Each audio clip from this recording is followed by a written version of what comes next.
Thank you for joining me for Scary Stories for a Rainy Night. If you want to support the channel, please tap the like button for me, subscribe, and introduce yourself in the comments below. I really hope you enjoy. Now let's begin. In the land of Theloria, where mountains kissed the sky and forests whispered ancient secrets, the kingdom of Eldoria thrived under the rule of the noble house Virenth. The royal family, clad in the finest silks and adorned with jewels that sparkled like the stars above, held the allegiance of many lords and ladies. Yet, beneath the veneer of opulence, lay a tapestry woven with intrigue, betrayal, and the haunting specter of power.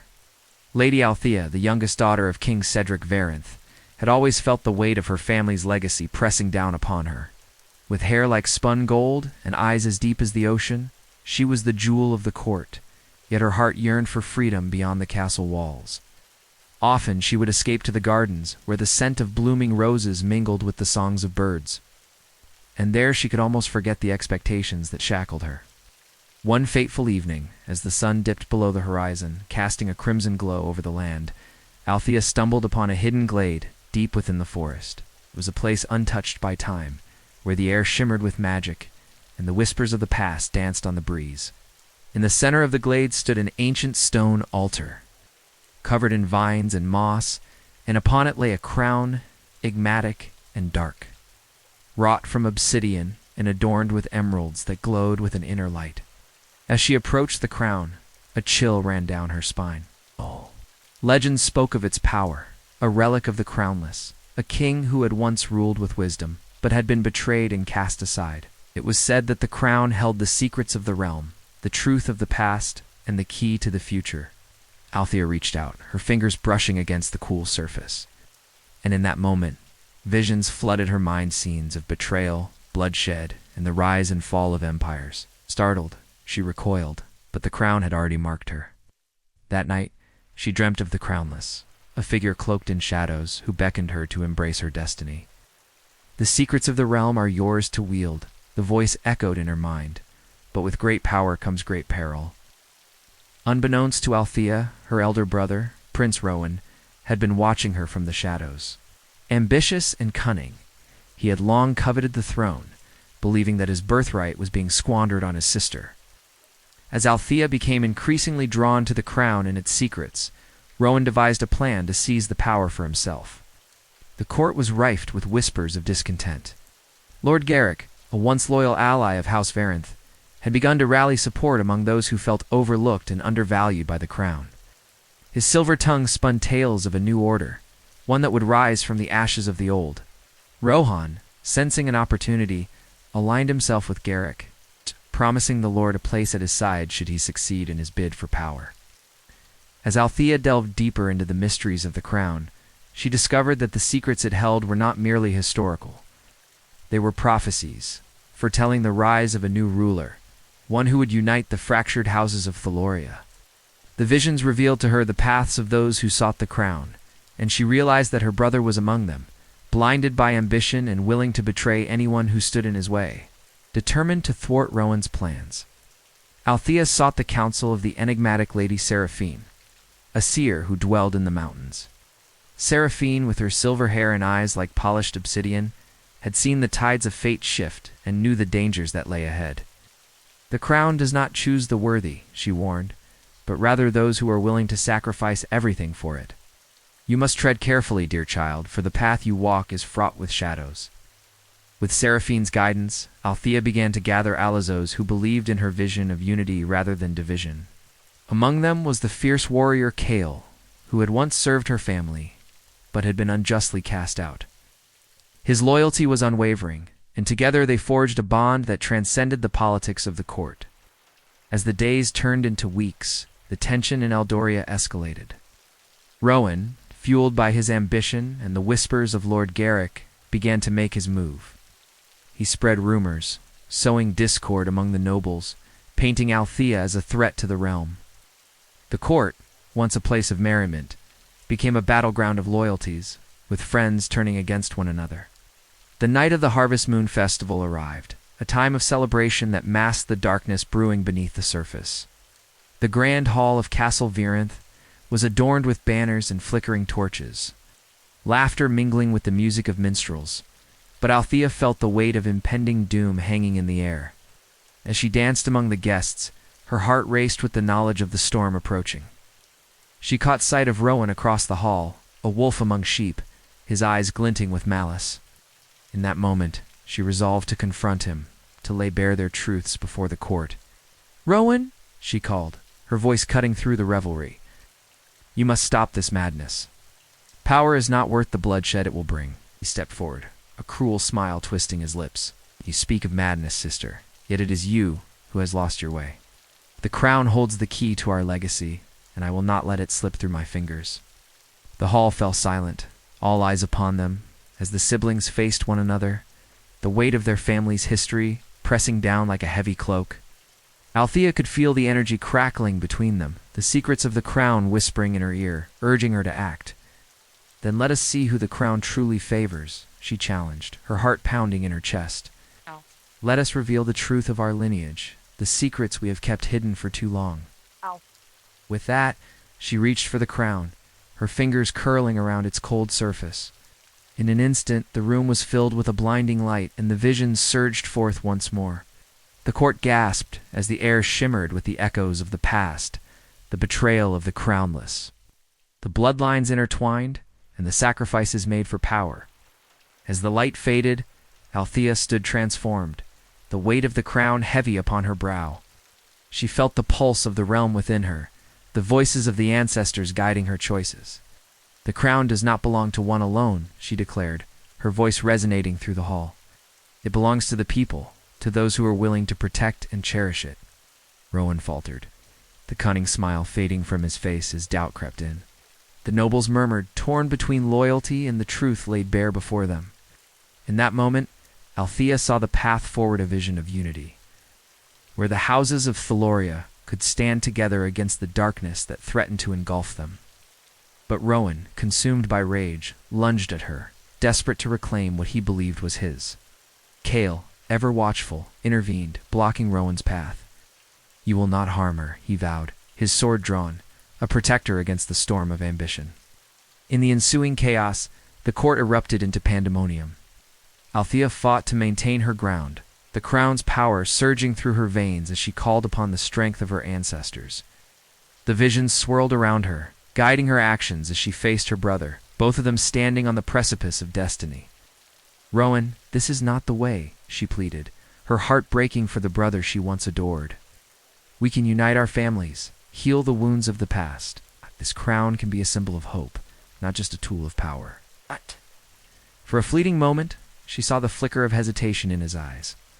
But the darkness of ambition had taken root too deeply. "You are weak, Althea. You will never understand what it takes to rule." With those words, he lunged again, but this time Althea stood firm, empowered by the spirits of those who had come before her. "I will not let you destroy our legacy," she declared, and with a surge of energy, she channeled the crown's magic, creating a barrier of light that pushed Rowan back. As he stumbled, the truth of his ambition became clear to the court.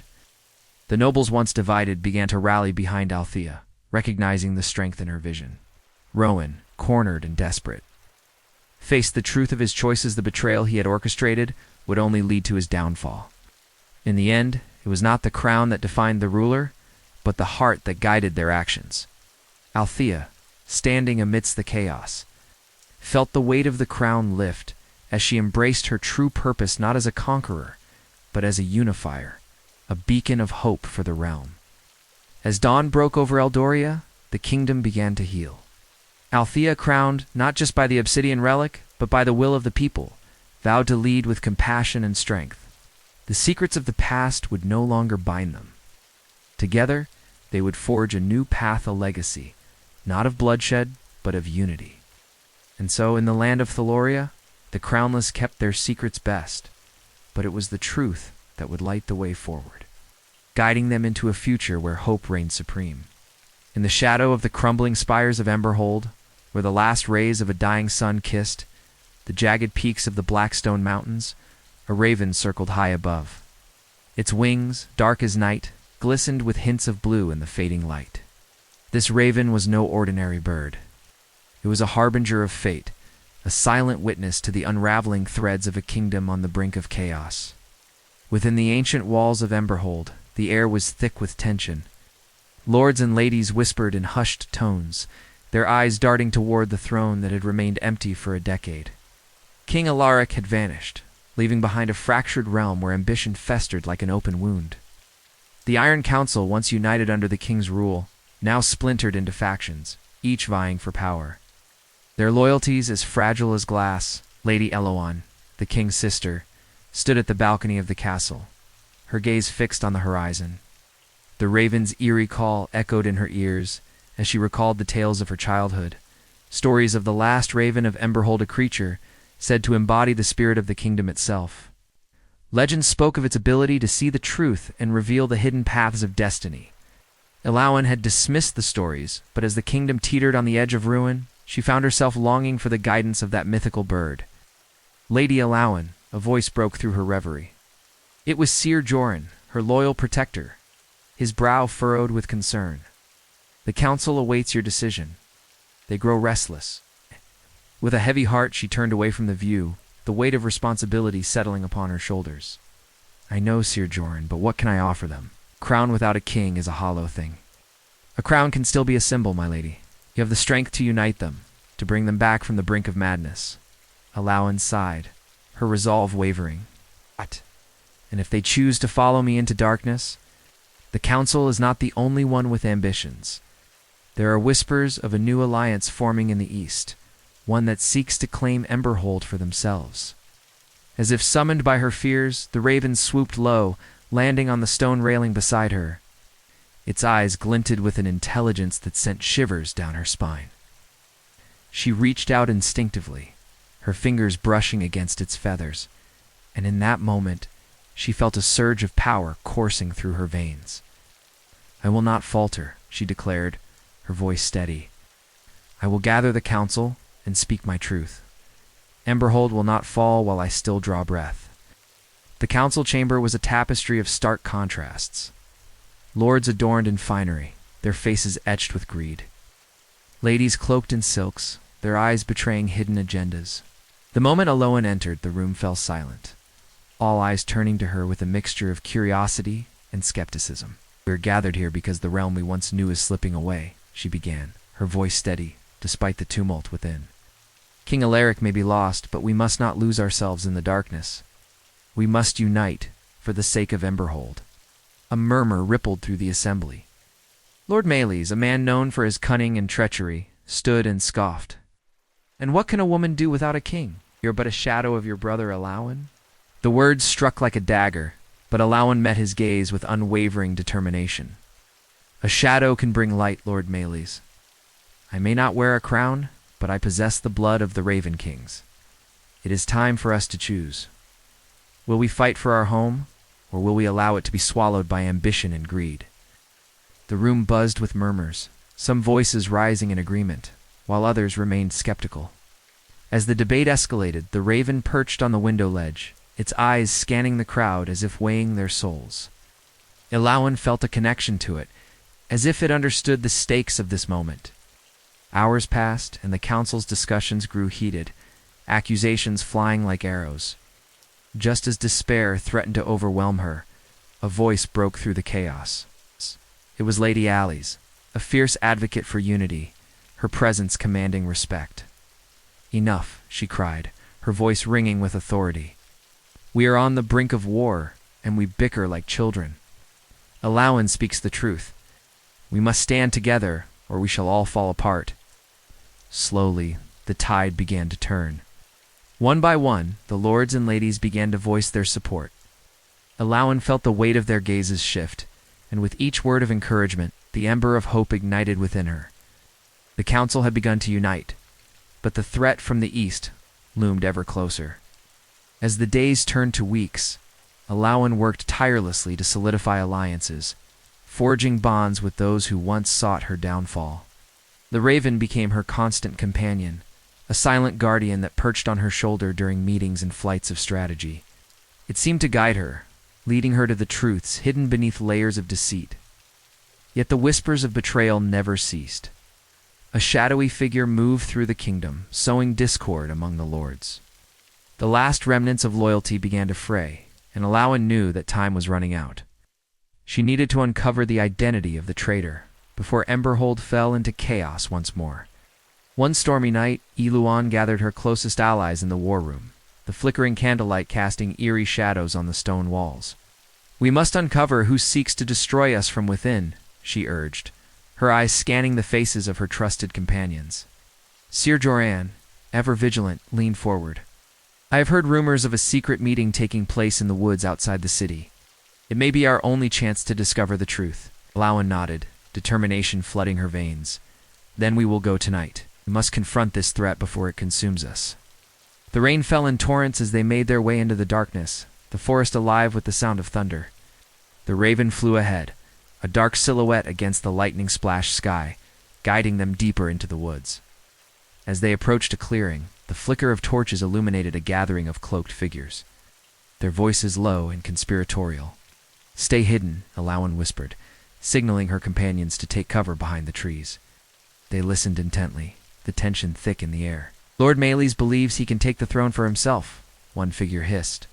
"We must act before the council is fully united. Emberhold will be ours."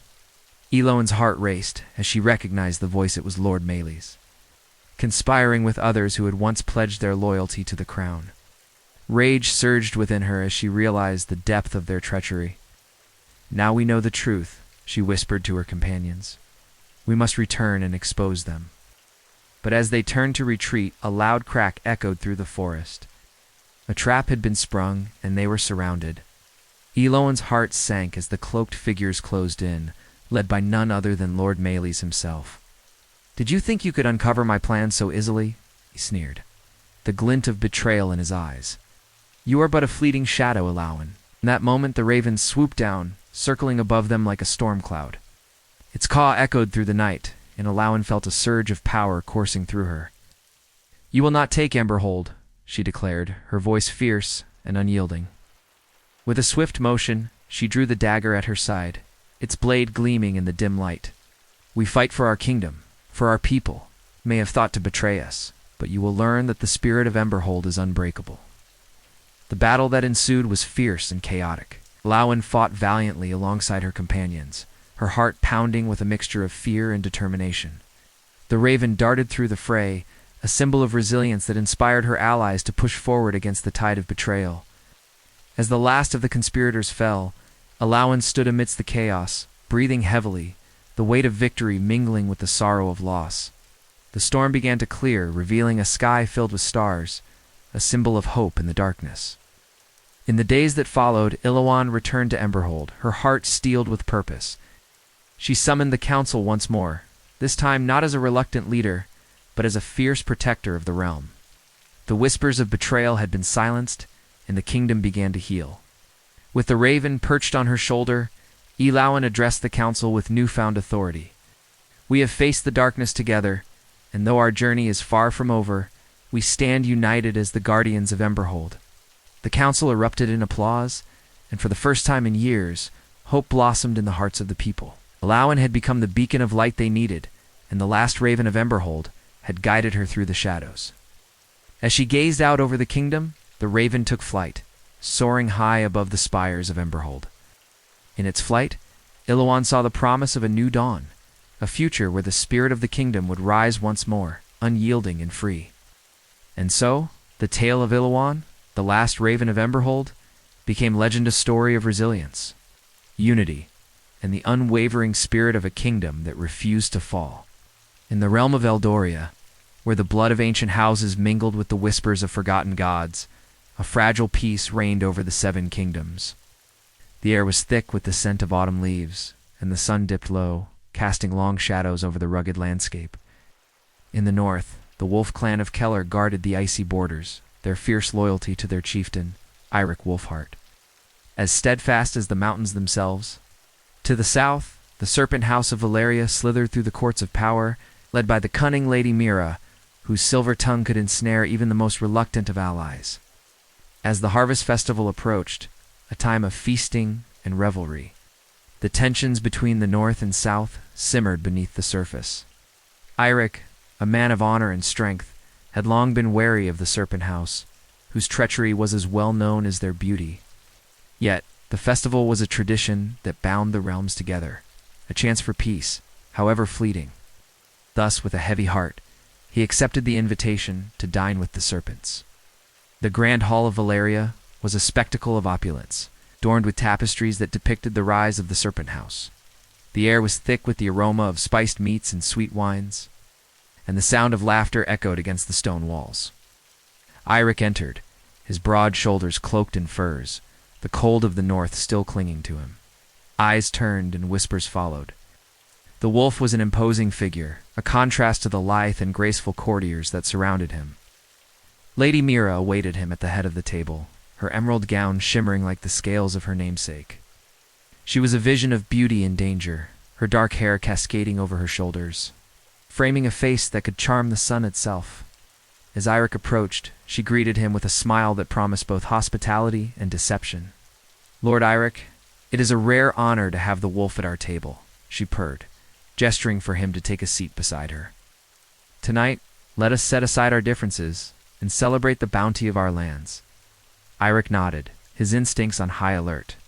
"My lady, but I fear the wolves have little appetite for serpent schemes." Laughter rippled through the hall, but Eirik's gaze remained steady.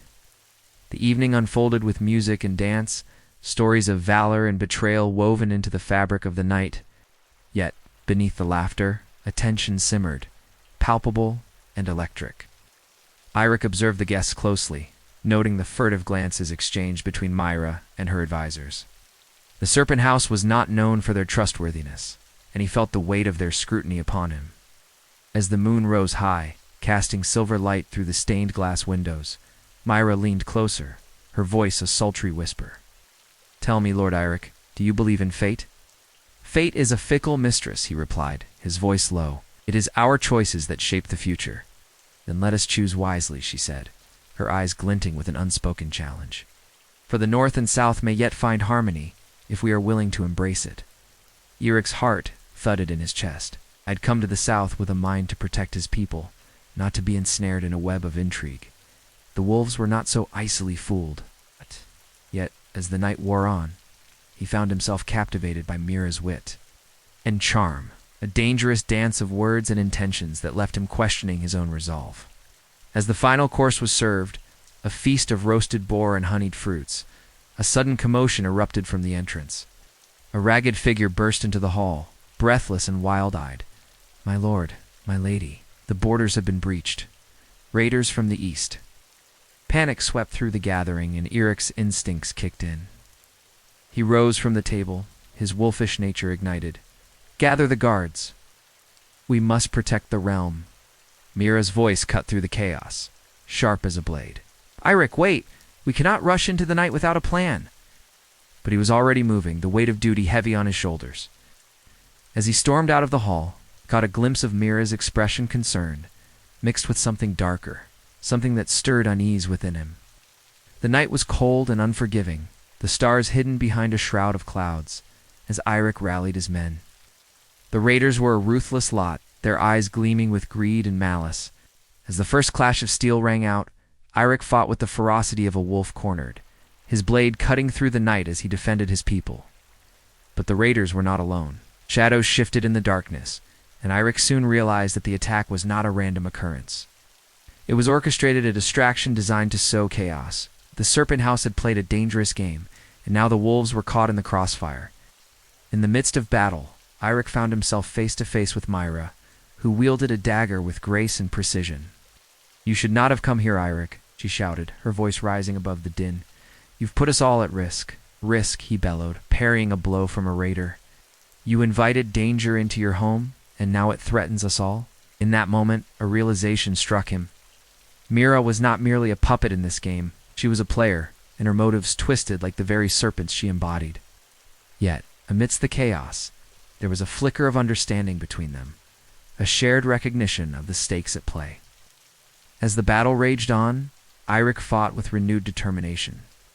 His focus split between defending his clan and keeping an eye on Mira.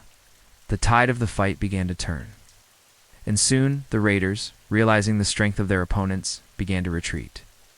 Eirik's men rallied, pushing back against the invaders, but the damage had been done. When the last of the raiders fled into the night, The echoes of battle faded, leaving behind a heavy silence. Eirik surveyed the aftermath, the fallen and the wounded, and felt the weight of his decisions pressing upon him. He had come to the south seeking peace, but instead he had found betrayal and bloodshed. Mira approached him, her expression a mix of regret and resolve. "I did not intend for this to happen, Eirik. The raiders were a distraction, but I believed we could turn the tide together." "Together," he echoed, disbelief tinging his words. "You've played a dangerous game, Mira. Lives have been lost because of your schemes." "Lives are always lost in this world," she replied, her voice steadier than he expected. "We have the power to shape what comes next. Join me, Eirik. Let us forge a new alliance, not just for our houses, but for the realm itself." Eirik studied her, the weight of her words heavy in the air. He had always been a wolf, fierce and solitary, but the world was changing and alliances were necessary for survival. "And what would that alliance look like?" he asked, his voice low. "Strength and unity," she said, stepping closer, her eyes gleaming with determination.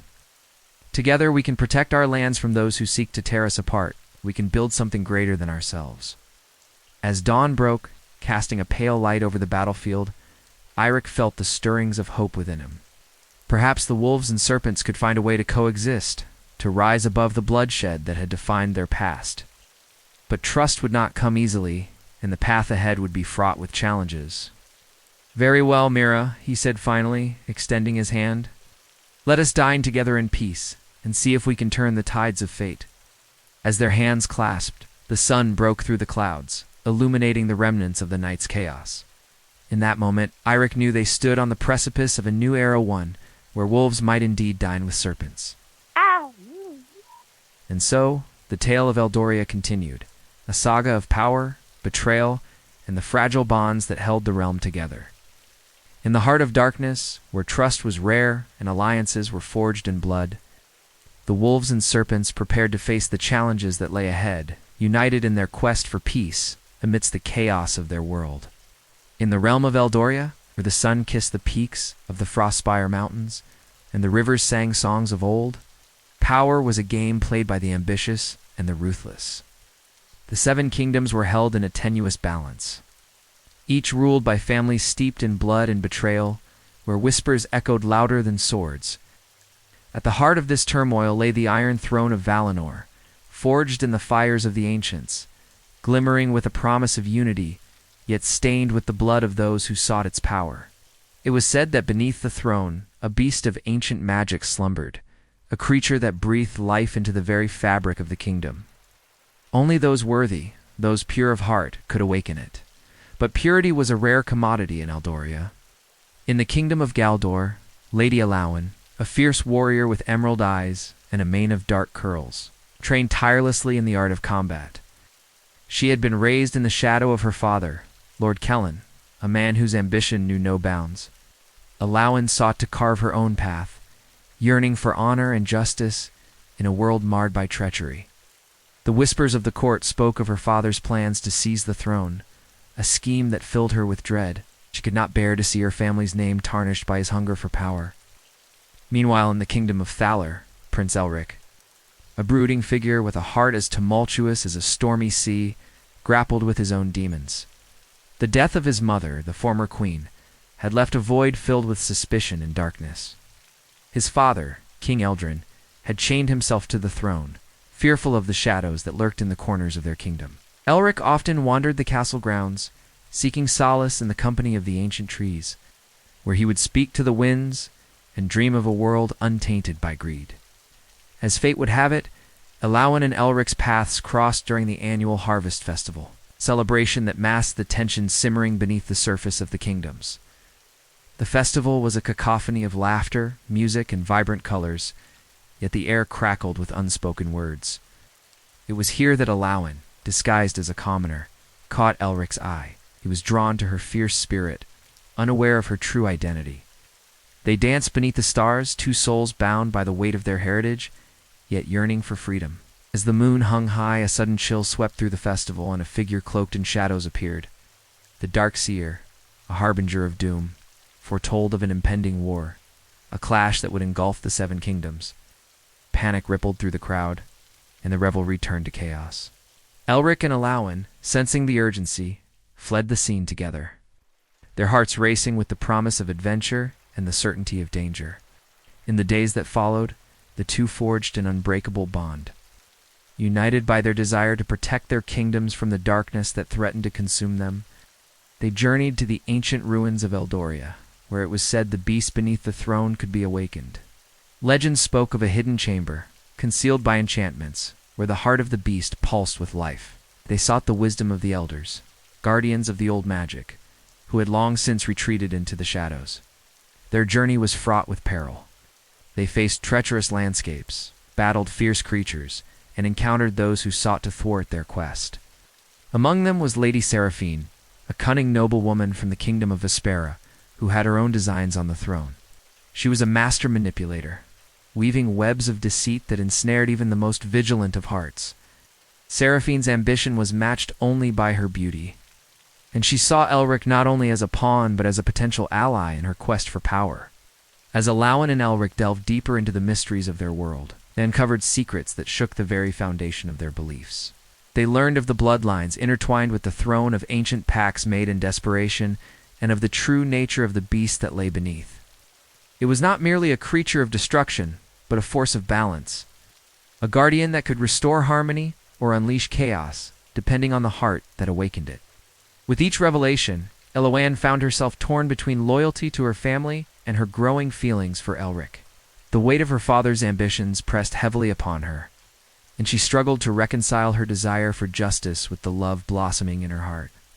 Elric, too, faced his own demons, haunted by the legacy of his mother's death and the burden of his father's expectations. Together, they were a tempest of passion and purpose, yet the storm within them threatened to tear them apart. As the final confrontation loomed, the kingdoms stood on the brink of war. Eloanne and Elric returned to Valinor, where the Iron Throne awaited, a symbol of all that was at stake. They had gathered allies, forged bonds with those who believed in their cause, yet the shadow of Seraphine loomed large. She had rallied her own forces, and the clash of steel was inevitable. In the heart of the castle, beneath the throne, they found the hidden chamber.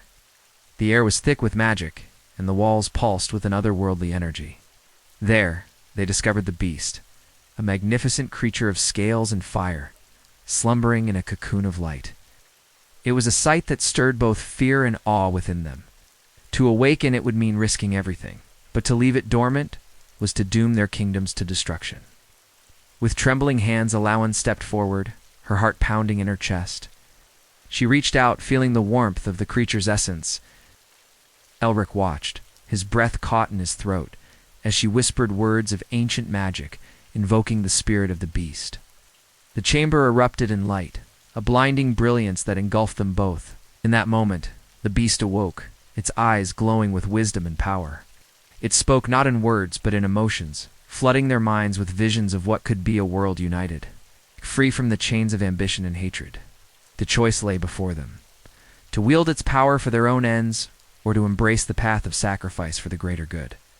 As the armies clashed outside, Eloanne and Elric made their choice. They chose unity over division, hope over despair. With the beast at their side, they emerged from the chamber, ready to confront Seraphine and the darkness that threatened to engulf their world. The battle was fierce, a tempest of steel and magic. Seraphine fought with a cunning that matched their own, but the bond forged between Alawen and Elric was unbreakable.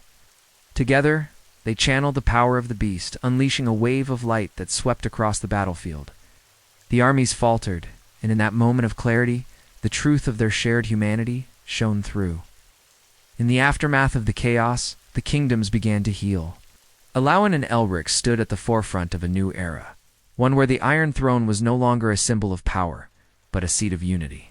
They ruled not as tyrants but as guardians, ensuring that the magic beneath the throne breathed life into the hearts of the people.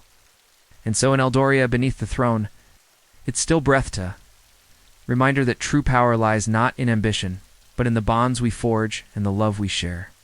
The beast remained, a guardian of balance, a testament to the choices made in the face of darkness, and a beacon of hope for generations to come. Thus, the story of Alawen and Elric became a legend whispered through the ages.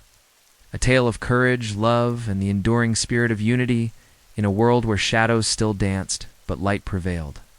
In the kingdom of Eldoria, where the sun dipped low behind the jagged peaks of the north and the rivers whispered secrets of old, a widow named Isolde stood at the edge of her past, her heart heavy with the weight of loss and vengeance.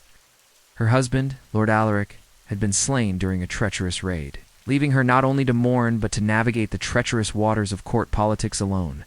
The once vibrant halls of their ancestral home, Winterspire, echoed with silence, its walls adorned with the memories of laughter, now drowned in sorrow. Isolde had been a fierce beauty in her youth, renowned for her wit and wisdom.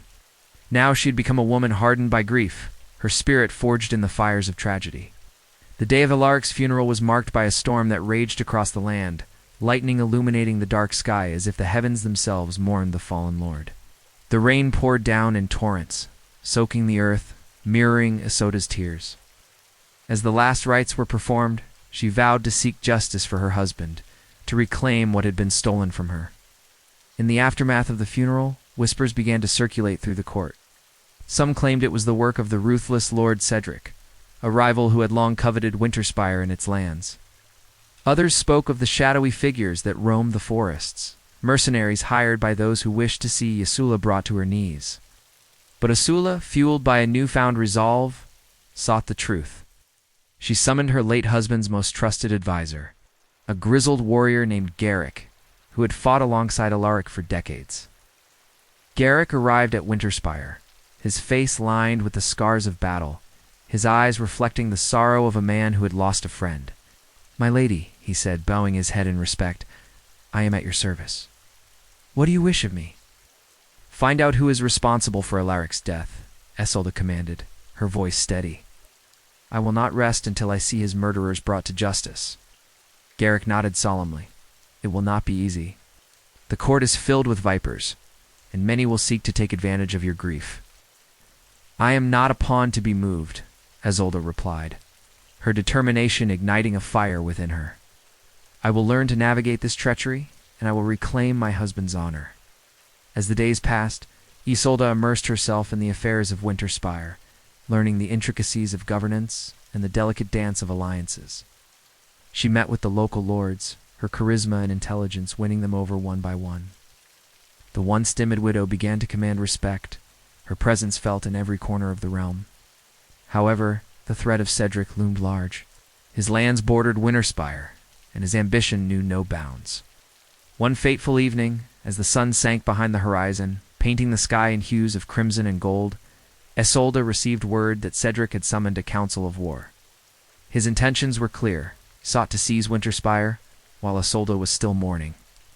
With Garrick by her side, she devised a plan to counter Cedric's advances. Disguised as a common traitor, Isolde ventured into Cedric's territory, her heart pounding with both fear and excitement. She sought to gather intelligence, to understand the man who dared to threaten her home. The market square was bustling with life, merchants hawking their wares, children laughing, the scent of spiced meats wafting through the air. It was here that Isolde overheard a conversation that would change the course of her war. Two soldiers, clad in Cedric's colors, spoke in hushed tones. "The widow thinks she can outmaneuver Cedric." "They say he plans to strike at dawn," one said, his voice dripping with contempt. "Let her come." "She regret crossing him," the other replied, a cruel laugh escaping his lips. Isolde's heart raced as she absorbed their words. Cedric was planning a surprise attack, but she would not be caught unawares. With newfound resolve, she returned to Winterspire and began to fortify her defenses, rallying her loyal bannermen and preparing them for battle. The night before the anticipated attack, Isolde stood atop the battlements, her gaze fixed on the horizon. The stars twinkled above like distant beacons of hope, and she felt a sense of calm wash over her. She was not alone. Her husband's spirit lingered in the walls of Winterspire, urging her on. As dawn broke, the air was thick with tension. Isolde donned armor, a symbol of her transformation from widow to warrior. She stood at the forefront of her men, their faces reflecting determination and loyalty. "Today we fight not just for Winterspire, but for justice," she proclaimed, her voice ringing out like a clarion call. For Alaric, clash of swords echoed across the fields as Cedric's forces charged, a dark tide against the walls of Winterspire. Isolde fought valiantly beside her men, her blade dancing through the air, striking down foes with a fierce grace. Garrick fought by her side, his presence a steady anchor amid the chaos. As the battle raged on, Isolde spotted Cedric amidst the fray, a sinister smile on his face as he fought with ruthless efficiency. She knew she had to confront him, to end this war once and for all. With a fierce battle cry, she surged forward, cutting a path through the chaos until she stood before him. "Cedric," your voice, cutting through the din. "This ends now." Cedric turned, surprise flashing across his features before it morphed into a sneer. "The widow thinks she can challenge me." "You are but a shadow of your former self." "Am no longer a shadow," Isolde retorted, her resolve hardening. "I am the light that will drive you from my home." The two clashed, swords ringing out as they fought, each blow a testament to their wills. Isolde felt the weight of her husband's legacy behind her, urging her onward. With one final strike, she disarmed Cedric, her blade poised at his throat. "Yield," she commanded, her breath coming in sharp gasps. Cedric's eyes narrowed, but he knew defeat when he saw it. "Very well, I yield," he spat, the venom in his voice betraying his fury. Isolde stepped back, her heart racing. She had won, but the war was not yet over. She ordered Cedric's men to retreat, sparing their lives in exchange for their loyalty. The battle had forged new alliances, and Isolde emerged not just as a widow seeking vengeance, but as a leader worthy of her husband's legacy. As the dust settled and the sun dipped below the horizon, Isolde stood atop the battlements once more, her heart swelling with a sense of purpose. Winterspire was safe, but the realm was still fraught with danger. She knew that the widow's war was only just beginning. In the days that followed, Isolde sent emissaries to neighboring lords, forging alliances and strengthening her position. The widow, who had once been seen as a mere figure of pity, was now a formidable force, her reputation spreading like wildfire across Eldoria. Yet, with each new alliance, new threats emerged, and Isolde found herself navigating a web of intrigue that threatened to ensnare her. One evening, as she met with a neighboring lord, a messenger burst into the hall, breathless and wide-eyed. "My lady, there are rumors of a plot against you. Someone seeks to take your life." Isolde's heart sank. The court was filled with envy and ambition, and she had made many enemies in her rise to power. Determined not to show fear, she steadied her voice. "Who dares to conspire against me?" The messenger hesitated. "They say it is Lord Cedric's sister, Lady Alara. She seeks vengeance for her brother's humiliation."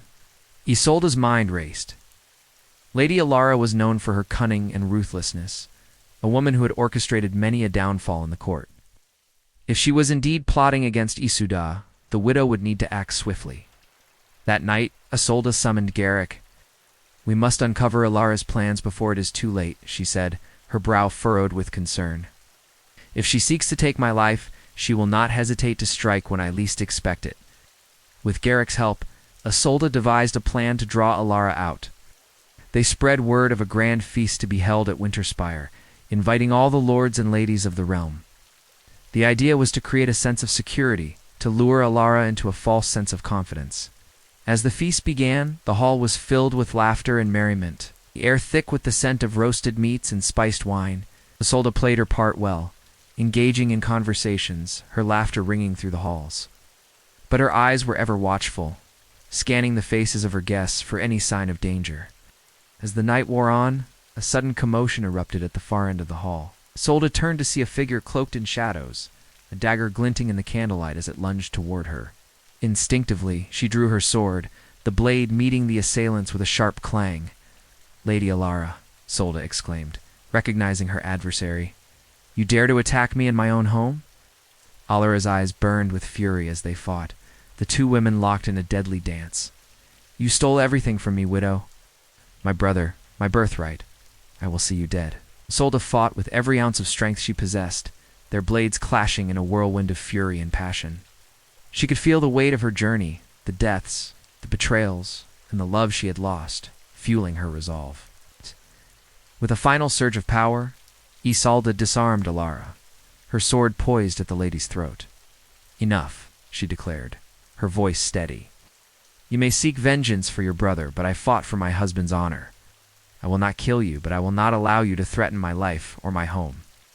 Alara's eyes blazed with hatred, but she could see the determination etched on Isolde's face. You may have won this battle, widow, but the war is far from over. With that, Isolde spared Illyria's life, but the threat remained. She knew she had made an enemy, one who would stop at nothing to destroy her. As the feast resumed, Isolde felt the weight of her choices settle upon her shoulders. The Widow's War was not just a battle for survival. It was a fight for the future of Eldoria itself. In the weeks that followed, Isolde continued to fortify her alliances, reaching out to other lords and ladies, seeking to build a coalition strong enough to withstand the growing danger. She learned to navigate the treacherous waters of diplomacy. Her reputation as a formidable leader, growing with each passing day, yet as she forged ahead, she could not shake the feeling of impending doom. Whispers of rebellion began to circulate, and the tension in the realm grew palpable. Isolde knew that she could not afford to be complacent. She had to strike first before her enemies could gather their forces. With Garrick's counsel, Isolde devised a plan to root out the traitors in her midst. She discreetly sent out spies, gathering information on those who might conspire against her. One night, as she pored over maps and plans in the candlelit chambers of Winterspire, a messenger arrived, breathless and urgent. "My lady, we have uncovered a plot. Several lords have conspired to overthrow you, led by none other than Lord Cedric's allies." Isolde's heart raced. "Gather my loyal bannermen at once. We must act before they can strike." The night was fraught with tension as Isolde and her loyalists prepared for what could be a decisive confrontation. The air crackled with anticipation, and the weight of her choices settled heavily on her shoulders. As dawn broke, they set out to confront the traitors, their resolve unwavering. The clash was fierce, a battle that echoed the chaos of the world around them. Isolde fought valiantly, her spirit ignited by the desire to protect her home and her people. She could feel the tide of battle shift as her men rallied around her, their loyalty unbreakable. In the midst of the chaos, Isolde found herself face to face with Cedric's ally, a man known for his cunning and ruthlessness. "You think you can defeat us, widow?" he sneered, lunging at her with a blade. With a swift motion, Isolde dodged his attack, countering with a strike that sent him sprawling to the ground. "I am not just a widow. I am a force to be reckoned with." As the dust settled and the last echoes of battle faded, Isolde stood victorious, her heart pounding with the thrill of triumph. The traitors had been vanquished, and she had proven herself as a leader worthy of her husband's legacy. But as she surveyed the battlefield, she knew that the war was far from over. The realm remained fraught with danger, and the Widow's War would continue until every threat had been extinguished. With Garrick by her side, she vowed to protect her home and her people, ready to face whatever challenges lay ahead. In the days that followed, Isolde sought to heal the wounds of battle, forging new alliances and strengthening her position. She understood that leadership required not just strength but compassion, and she worked tirelessly to unite the realm against the common threats they faced. As the seasons changed, so too did the landscape of Eldoria. Isolde's reputation grew, and the widow who had once been seen as a figure of pity became a symbol of resilience and strength. Yet, even as she celebrated her victories, she remained vigilant, knowing that enemies lurked in the shadows, waiting for the opportunity to strike. One fateful day, as Isolde met with her council, a messenger arrived with grave news. "My lady, Lady Alara, has rallied support among the discontented lords. She seeks to raise an army against you." Isolde's heart sank. The Widow's War was becoming a battle for the very soul of Eldoria. "We must act quickly," she said, her voice steady despite the turmoil within. "Gather our forces. We cannot allow Alara to gain any more power." Us. As Isolde prepared for the impending confrontation, she reflected on her journey. She had transformed from a grieving widow into a leader, a warrior, who fought not just for herself, but for the future of her people.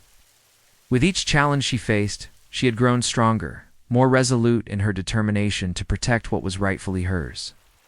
The day of the confrontation arrived, the sky overcast with ominous clouds, as Isolde and her loyalists faced Alara's forces on the battlefield. The tension was palpable, each side bracing for the inevitable clash. Isolde stood at the forefront, her heart pounding as she surveyed the enemy lines. "Today, we fight for our homes, our families, and our future," she called out, her voice ringing with conviction. "We will not let fear dictate our lives for Alaric, for Winterspire." As the battle began, The clash of swords echoed through the air, a cacophony of chaos and determination. Isolde fought with fierce passion, her blade striking down foes with precision and strength. She could feel the spirit of her husband beside her, urging her on, reminding her of the love they had shared. As the battle raged, Isolde's gaze locked onto Alara, who commanded her forces with a fierce intensity. They fought fiercely, their blades clashing in a whirlwind of fury and emotion. "You think you can defeat me, widow?" Alara spat, her eyes blazing with hatred. "You are nothing without your husband. I am everything because of him." Isolde retorted, parrying Alara's strike with a fierce determination. "I will protect what is mine." With one final surge of strength, Isolde disarmed Alara, her blade poised at the lady's throat. "Yield," she commanded, her voice steady. Alara's eyes burned with fury, but she knew she was beaten. "Very well, I yield," she said, her voice laced with bitterness. Isolde stepped back, her heart racing as she surveyed the battlefield. The war was won, but the scars of battle remained. She had emerged victorious, but the journey had taken its toll. As the dust settled and the sun broke through the clouds, Isolde knew that the widow's war had transformed her in ways she never could have imagined. She had fought for her home, her people, and her husband's legacy, emerging as a leader worthy of the title. In the days that followed, Isolde worked tirelessly to heal the wounds of war, seeking to unite the realm in the face of adversity. She understood that true leadership required not only strength, but compassion and understanding. With each passing day, she forged new alliances and strengthened her position, determined to create a brighter future for Eldoria. As she stood atop the battlements of Winterspire, watching the sun dip below the horizon, Isolde felt a sense of peace wash over her. The widow's war had shaped her into a force to be reckoned with, and she would continue to fight for her home and her people, ready to face whatever challenges lay ahead. Though the journey had been fraught with danger and heartache, Isolde had emerged stronger, a true warrior of Eldoria. And as the stars twinkled above, she knew that her story was only just beginning.